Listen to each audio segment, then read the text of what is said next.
A child has a die whose 6 faces show the letters as shown below. The die is thrown once. What is the probability of getting A या फिर D? A मतलब पहले A का पूछा है और फिर second में पूछा है कि प्रोबेबिलिटी बतानी है D के आने की. अलग अलग है, रिलेटेड नहीं है. ठीक है. ओके, तो सवाल है कि एक बच्चे के पास ऐसा डाई है जिसके 6 फेसेस हैं. ठीक है, और उन पर अलग अलग लेटर्स लिखे हुए हैं. तो लेटर्स कौन कौन से हैं? ए है, बी है, सी है, डी है, ई है, ए है. मतलब पहले फेस पे ए है, दूसरे पे बी लिखा हुआ है, तीसरे पे सी लिखा हुआ है, चौथे फेस पे डी लिखा है, पांचवे पे ई लिखा है और छठे पे फिर ए लिखा है. ठीक है, तो टोटल आउटकम्स कितने हैं? Number of total outcomes. भाई डाइस गिराया तो या तो ए आ जाए, ये वाला आ जाए. 2 डाइस गिराया तो या तो ये आ जाए, या डाइस गिराया तो ये आ जाए, डाइस गिराया तो ये आ जाए, ये आ जाए, ये आ जाए. तो ए 2 बार है, इसको कंफ्यूज मत होना. 6 है, 6 में से कोई सा भी गिर सकता है मेरा फेस.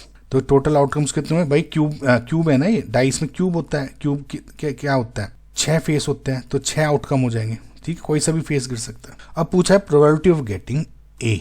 देखो, जो प्रोबेबिलिटी का बेसिक फॉर्मूला क्या है? प्रोबेबिलिटी ऑफ एनी इवेंट मतलब number of favourable outcomes divide by total number of outcomes.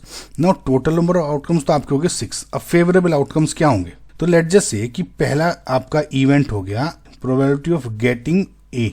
तो इसमें फेवरेबल आउटकम क्या हो जाएगा? ए आना चाहिए. टोटल तो हो गया 6. फेवरेबल आउटकम ए के कितने हैं? अगर आप गौर से देखो तो ए इसमें 2 बार है. एक तो ये रहा और एक ये रहा. मैंने बस लिखा हुआ भी है इसमें. तो 2 ए है. तो probability of getting favourable outcomes क्या है? या तो ये गिर गया फेस, या ये गिर गया. 2 है, 2 बार है. ठीक है, तो प्रोबेबिलिटी ऑफ गेटिंग ए क्या है? 2/6 या 1/3. समझ गया? तो इसका क्या आंसर?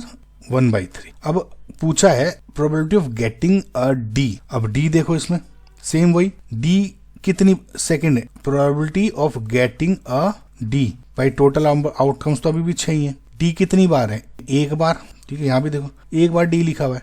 तो इसका मतलब एक ही बार डी है तो एक ही बार फेवरेबल आउटकम है, तो यानी 1/6. तो ए की 1/3 और डी की 1/6 प्रोबेबिलिटी हो गई. आई होप आपको समझ में आएगा.